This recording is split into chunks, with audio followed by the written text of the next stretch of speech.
I just got finished watching Peter Pan and Wendy, which should actually be called Wendy and Peter Pan because yeah, it's Wendy, Wendy, Wendy.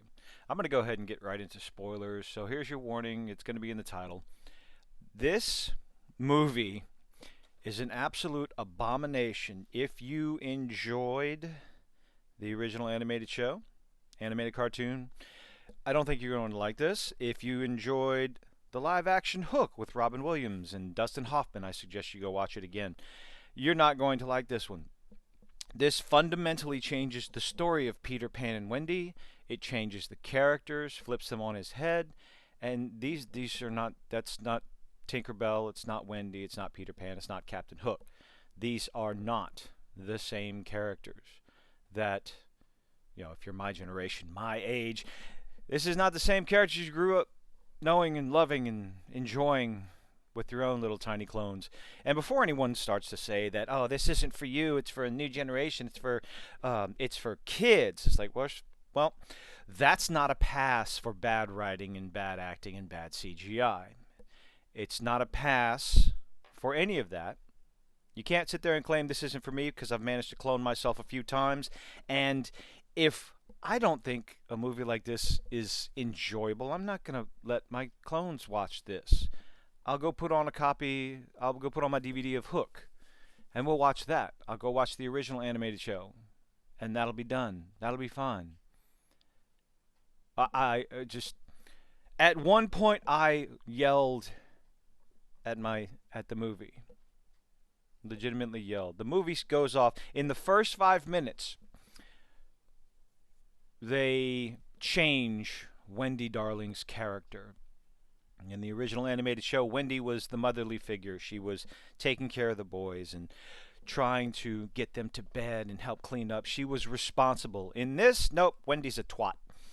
At the right out from the beginning, the boys are playing pirates, Captain Hook and Peter Pan, and it has those same story beats. But then Wendy decides she wants to play. She wants to be the kid. She doesn't want to grow up, so she starts playing with them and swish, swish, swish. Ends up beating Michael to the point where she parries. Not Michael, John. Good Lord. The older brother. Parries his sword and it goes flying into a mirror. Breaks the mirror. Dad comes stomping up the stairs and looks at the children and they don't say anything. Looks at Wendy. Looks at Michael. Michael looks back at Wendy. Father looks at Wendy. Asks him, did you do this? Is this your fault? And Wendy automatically goes on the defensive and starts fussing at Michael, calling him a tattletale. The character of Wendy Darling would not have done this in the original. She was taking care of the boys. So right off the bat, she blames them, absolutely blames them for the glass that she helped break. If anything, that she was responsible for breaking because she's just so great at swordplay with the wooden swords. She flings Michael's sword into the mirror. She is a terrible big sister, an absolutely terrible big sister. She argues with her parents, doesn't want to be like her mom, typical teen, but sure. She's a typical teenager, but that's not what this is about. This is Wendy Darling. It's Wendy. She's not a well done Wendy. So moving on, they go to sleep and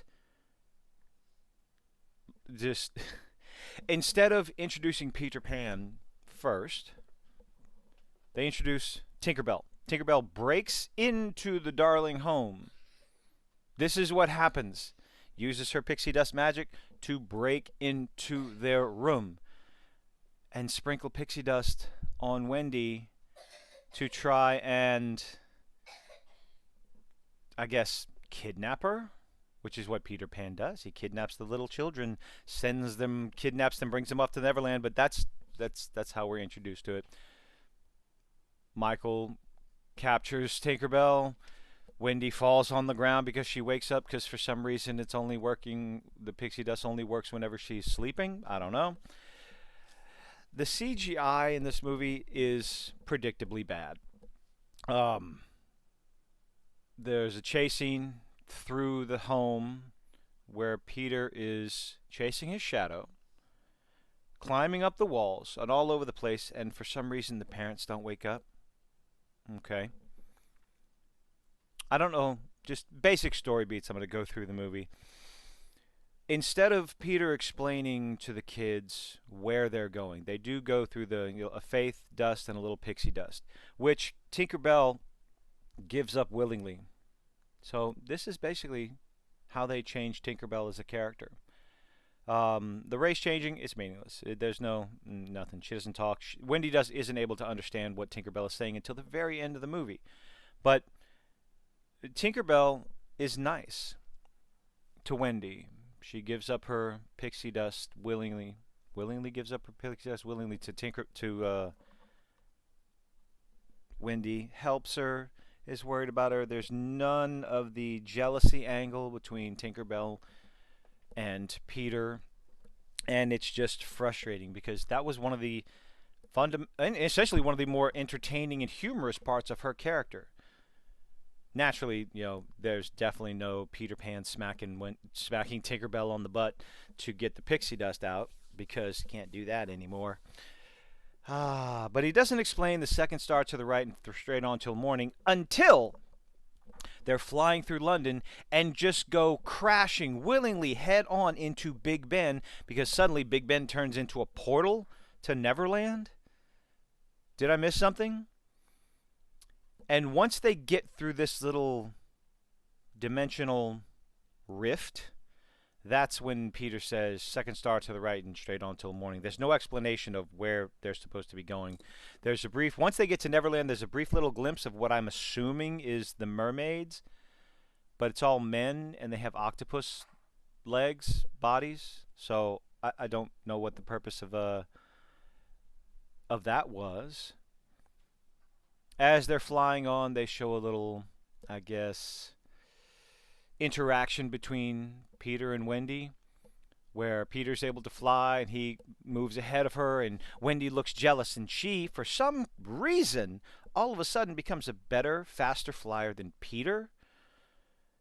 You can pretty much tell what story they're trying to tell with the script, with how everything's going, and it doesn't stop there. It's not one or two things, it's the entire movie. Wendy's better. She's good at everything. The closest thing she has to a story arc is in the beginning. She's a selfish little bitch who blames her brothers, who doesn't want to take care of anybody. She's arrogant, she's rude, and at the end, with no genuine story beats to say one thing or another, she just becomes a better person that wants to go home and go off to boarding school and be a better woman with her mom or mother and all this other stuff. But there's no failure or struggle or anything like that throughout the movie. Oh my goodness, I don't know.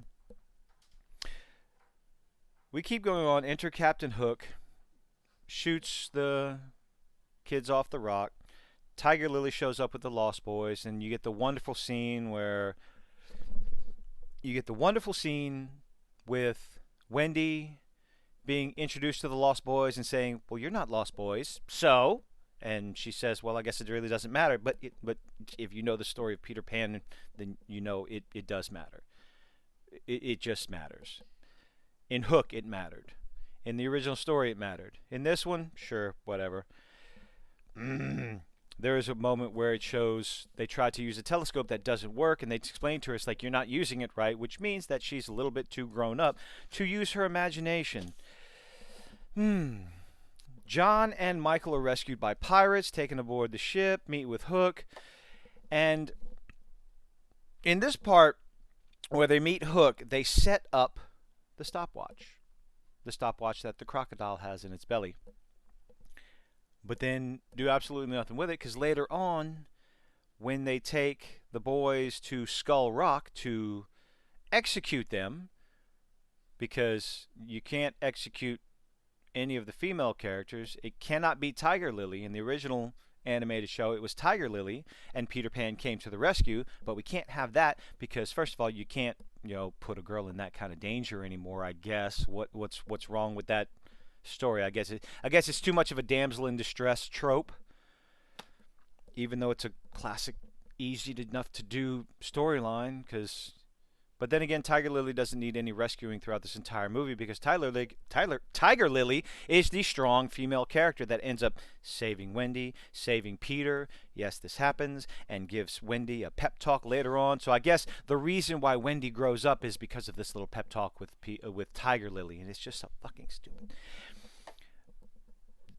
It's the only interaction they show with the Indians on the island is with Tiger Lily.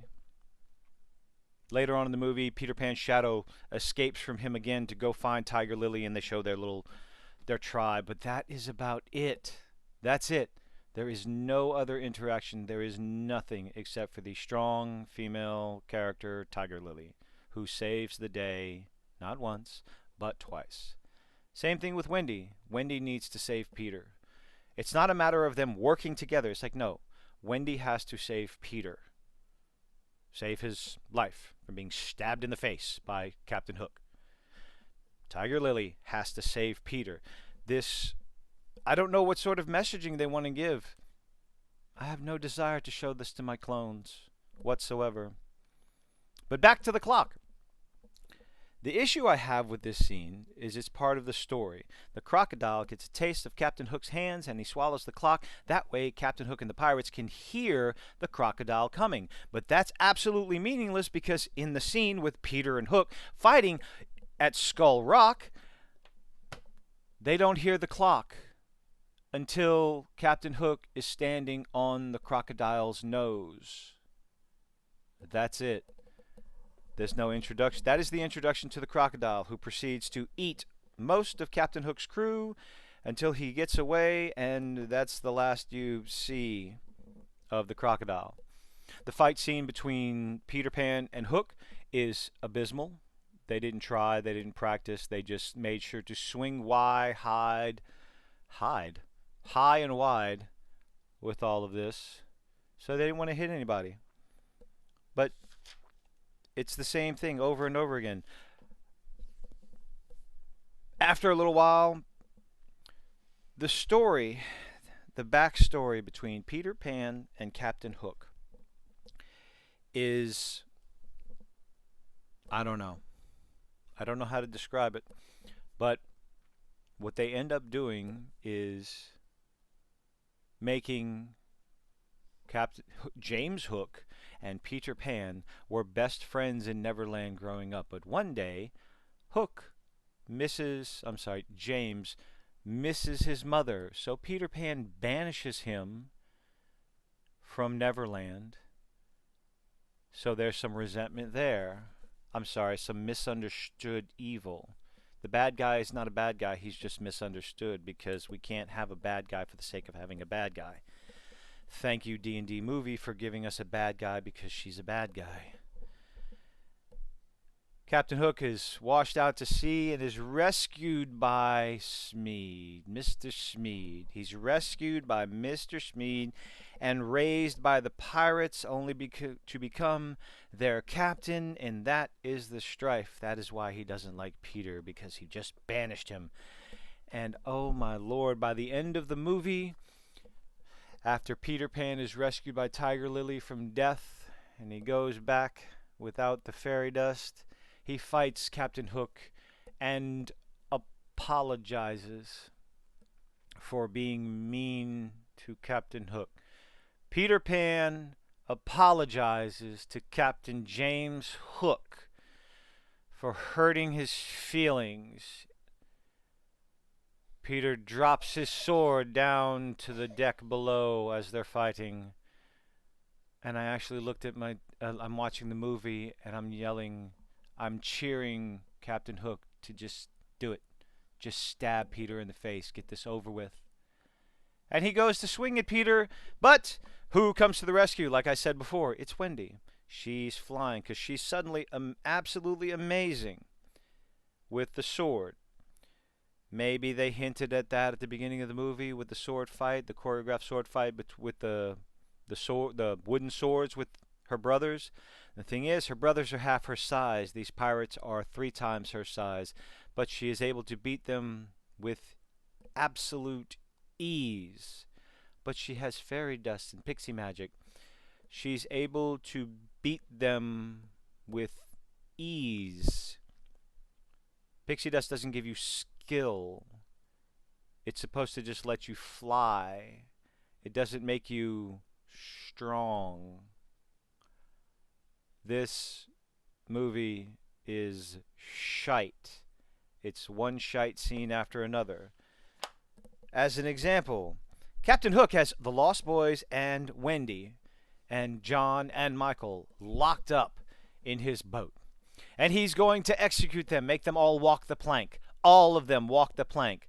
All the Lost Boys, John, Michael, and Wendy, making them walk the plank. And as they're going to take them all the way to walk the plank, Wendy comes up and says, "No, take me, let them live, but just take me." And Captain Hook agrees. Someone explain to me, please, if you've made it this far, first of all, thank you very much for listening to me run my dumbass mouth, but explain to me in a writing sense why that is supposed to make any sense whatsoever. Captain Hook is going to kill them all anyway, but instead he decides to sacrifice everyone to kill Wendy. He's going to kill them all. He's going to make every single one of them walk the plank, but changes his mind because Wendy says, "Take me instead." This is this is bad writing. It's a kids movie. That's not an excuse.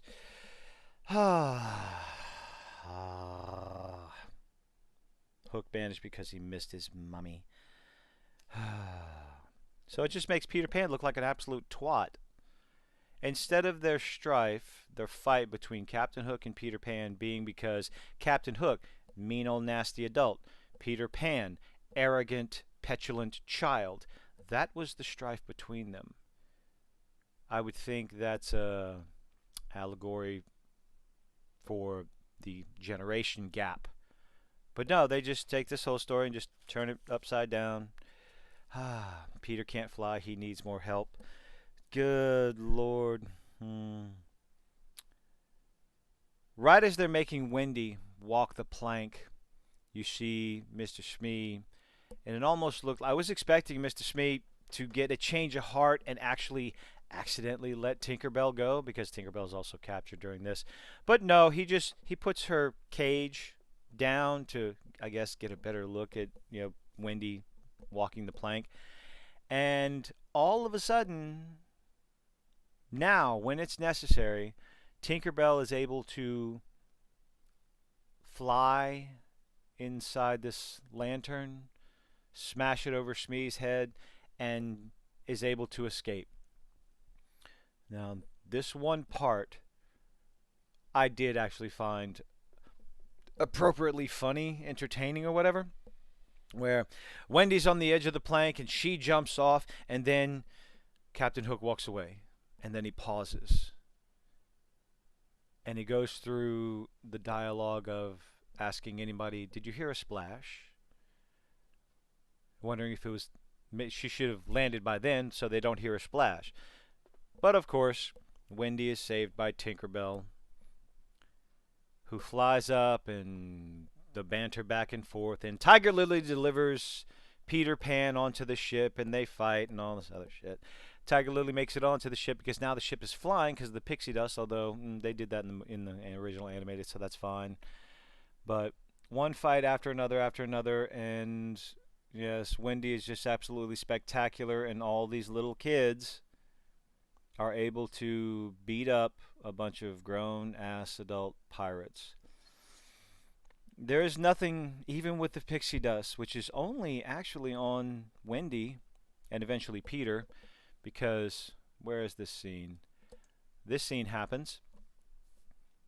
In this scene, this is not Peter Pan rescuing Wendy. This is Wendy rescuing Peter Pan as he falls to his death. He is falling from the crow's nest down to his death. And Wendy saves Peter again and again. This is poorly written, contrived drivel that I wouldn't recommend anyone showing their kids. It's poorly written. It's bad CGI. Just too far. End of the story. They make it back to London. Before that, the dialogue between Captain Hook. This is the fight scene between Captain Hook and Peter Pan, where Peter Pan apologizes to the codfish. He apologizes for hurting Captain Hook's feelings. Captain Hook goes to swing to kill Peter Pan, to deal that final blow. And Wendy saves him with a parried sword, even though she's a tiny little girl floating in the air. So, friction, weight, disbursement, all the other stuff doesn't make sense. But it's a movie about magic and all this other stuff, yes. But things need to make a little bit of sense. You can only have so much suspension of disbelief. They took the story, they butchered it, turned it on its head, flushed it down the toilet, and took the remnants of what came back up and made this. Just a little help from the friends. Where was I? Back in London. You come to find out that the reason why Peter Pan keeps going back to the Wendy Darling's house is because that's where he lived. Okay. They had to change that in the story. Instead of just Peter Pan as a playful little imp who's looking for his shadow and chasing down his shadow. Oh, that's another thing in the very beginning of the movie, the whole part with the kiss and all this other stuff. That's another fundamental change of characters that they did. Instead of Wendy Darling wanting to give Peter Pan a kiss to make him feel better because she's the motherly figure. She knows, well, my mother does it, so it must work, so I'll help you do it. And Tinkerbell grabbing Wendy by the back of the hair and pulling her back to make damn sure that she's not kissing her Peter. No, that doesn't happen. Wendy just backs off a little bit. She's hesitant because she doesn't want to kiss a gross little boy like that. Like, the changes in the character. And ends up giving her a thimble. These are not the characters. I know I've said that numerous times. Also, the Lost Boys go home. The Lost Boys and girls. If you want to see a well-done Lost Girls stuff, go see, I believe it's Peter and Wendy or Peter Pan 2, the straight-to-DVD live-action version. That was better than this. All the Lost Boys are just left in the Darling household. So they're going to be lost in London, in the system, in the orphanages, or on the streets, or anything like that. So instead of them living in Neverland and being young for a little while until they can go back on their own, you just dumped them on the streets, and yeah, they'll be lost. That's a wonderful little story. Peter cries because this is an emotional show. I think Captain Hook cries, but ultimately the ship gets away and Peter goes back to Neverland. The Lost Boys get lost on the streets. They'll be lost in the system. But character by character, this is not Wendy Darling. She's a bitch. She's mean to her brothers. She's not motherly. The only motherly thing she does is she sings everyone to sleep. And unfortunately her singing, Captain Hook hears the singing from across the island for some reason, and it reminds him of something, and he follows it back to his old home where he lived with Peter. If this is part of the story, why did it take him so long to find it? Why didn't he come back long before this ever happened? Yet one more thing that does not make any goddamn sense in this show. Things have to make sense in order for it to be entertaining, at least a little bit. Wendy is not Wendy. Tinkerbell is not Tinkerbell. This has nothing to do with the actress or her skin tone. Tinkerbell is not Tinkerbell. She's nice to Wendy every time, every step of the way. There's no jealousy. There's no nothing. Captain Hook, monologuing, which is not bad. This is honestly, Jude Law's probably one of the best things about the whole movie, which is not a surprise. But he's not a villain. He is he's not a bad guy. He is a I said it already and I can't remember. Misunderstood. He's just misunderstood because his reasons, well, I'm still upset because I missed my mother. I never got to see her, and Peter banished me because I missed my mother. So that's why he's a bad guy. So it's Peter Pan's fault. It is Peter Pan's fault that he's a bad guy. So, yeah, okay, cool. Tiger Lily is just a strong female character. She doesn't get rescued by anyone. She's not the damsel in distress as she was in the animated show. She plays a major, major role. I don't know why they did this. It's an agenda filled mess. Change the story, and just CG was bad, choreography was bad. Disney, please stop making live action shows. This was garbage. Agenda filled checkbox garbage. Well, I wouldn't say it was checkbox garbage. The race changes had nothing to do with the story. There wasn't anything harped on it, but as far as, yeah. They need to rename this movie to Wendy. Just Wendy. Wendy Darling. There was very little Peter Pan, very little that Peter Pan did. Wendy actually even fussed at Peter because he did it all on his own. Yes, Peter Pan is arrogant, but constantly having to be saved by everyone else. Thank you, Hypnotic, for forcing me to watch this movie, for reminding me to watch this movie. I will get you back for this somehow. Let me know what you think in the comments. Am I being too critical? I don't know. I don't think I am. Movies like this, if they're just for kids, well, you need to entice the parents to actually let their kids watch it. So, anyway, let me know what you think in the comments. Leave a like, leave a dislike. This is a long one, at least for me. Hope to see you on the next one.